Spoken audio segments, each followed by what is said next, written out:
mäng mäda muna. Alguses valime ühe juhtmängija, kes viskab palli õhku.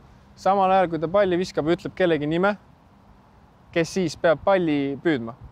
Ehk siis proovime uuesti läbi. Mina ütlen, praegu jooksma ei pea. Pets püüab palli kinni. Stop. Kõik, kes väljakul on, peavad seisma jääma samal ajal. Nii. Petsil on nüüd 3 sammu. Ehk siis, kui vise toimub, kõik jooksevad, välja arvatud see, kelle nimi öeldi.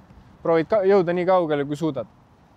Petsil on nüüd, oletame, Pets püüdis palli kinni, ütles stopp, tal on 3 sammu, et mängijani jõuda ja tema peab kedagi tabama.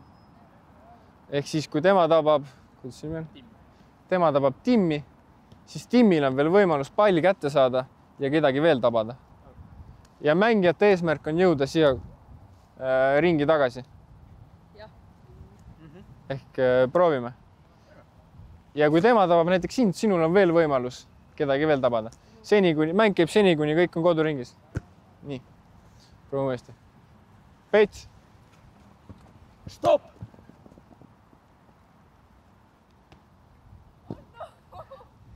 Nii, sul on võimalus veel kedagi tabada. Siia koduringi pead saama. Hästi, sa ei saanud, sa pead pallile järgi jõudma. Okei. Aga ma ei jõua nii kiiresti. No nüüd on kõik kodus. Kuna sa kedagi ei tabanud ja kõik jõudsid koju, siis sina oled justkui see mäda muna ja nüüd on sinu kord visata pall õhku ja öelda kellegi nimi. Okay. Kristella!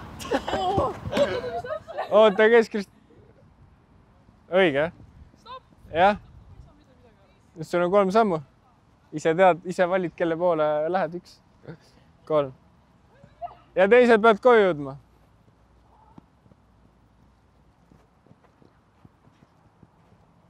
Kõik kodus. Ja nii edasi, nüüd tuleb tema viskab, ütleb kellegi nime.